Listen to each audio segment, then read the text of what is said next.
Yes, so what this is a video showing how this warrior deck uses the Faceless Manipulators to its full advantage.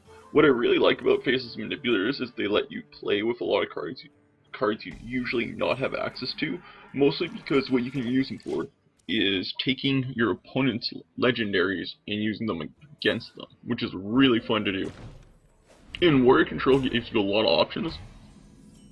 You can use shield slams to destroy the minions after you faceless them, or you can whirlwind and then execute, which either you use your Death's Bite for or just the whirlwind card. So you can see my opponent just played the Unbound Elemental. So what I'm probably going to do is slam it and then execute just to get it off the field, just to make sure it doesn't get big. I can do this and I'm pretty confident because I have 2 executes in my hand.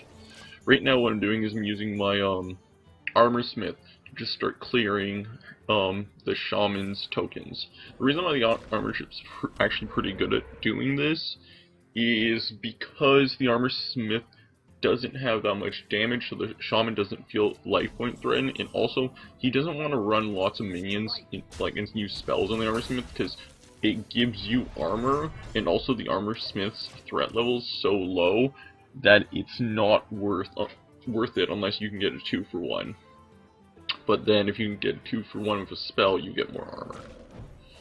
So you can see he spawns another taunt, so I'm just going to start running into it, and at this point I draw the first Faceless Manipulator.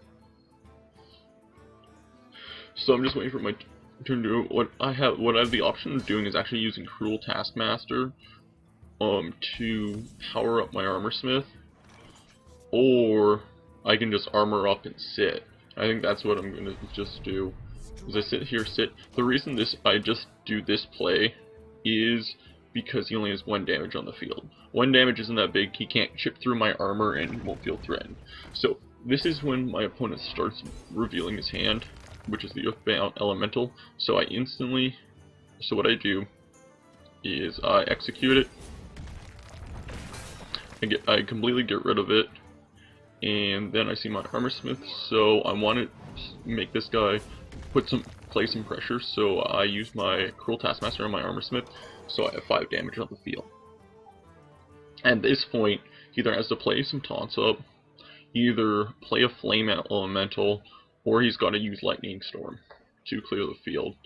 Because I'm starting to go, especially with 2 Death Bites in my hand, that's a lot of damage. So he ends up Lightning Storming my field, which is fairly good for me. He clears it, but I gain 2 armor and he kills my smaller minions. So the Boulder Fist Ogre comes out, and he's just a fairly solid 6-drop at the 6/7. There's a lot of field present, and this will make the Shaman react again to my cards. So as you can see, he's thinking about what to do. So what he could do would be to actually hex my Boulder Fist Ogre to gain some field control life. So right now he lightning bolts my life points, which just chips the armor, and then he plays Wild Pyromancer into hex.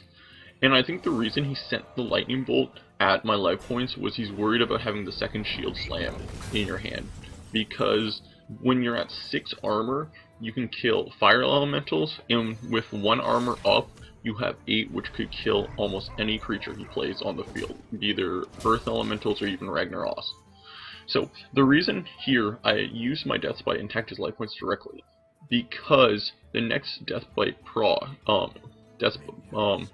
Bites proc will proc a Whirlwind, which will kill the Pyromancer anyway.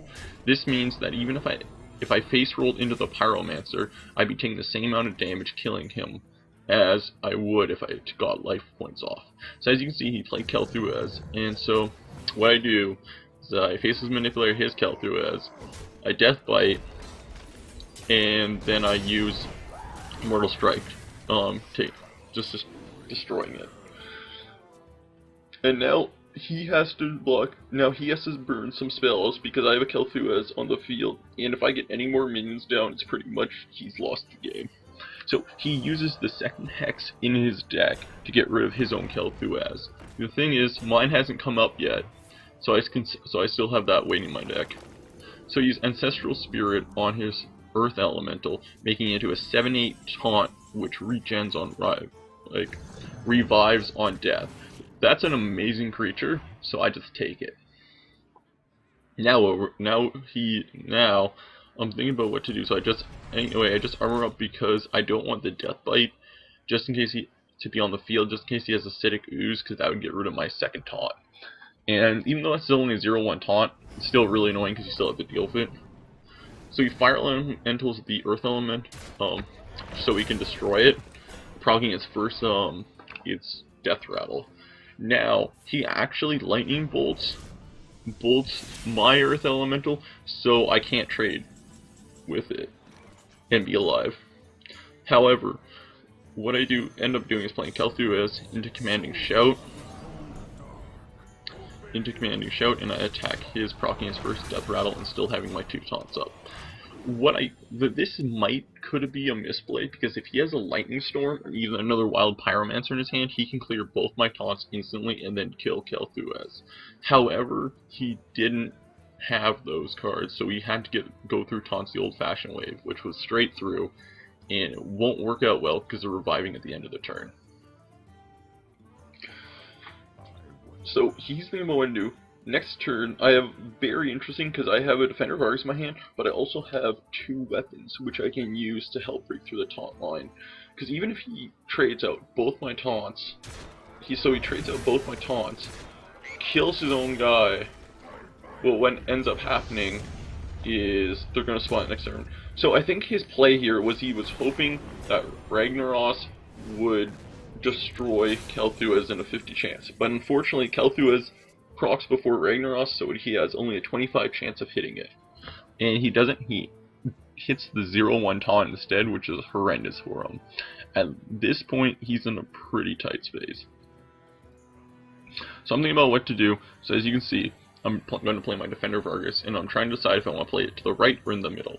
The only reason I'd play it to my right if you're worried about being black, your opponent having a Black Knight, because by taunting Kel'Thuz, Black Knight can instantly destroy it as soon as it comes down, getting a lot of value.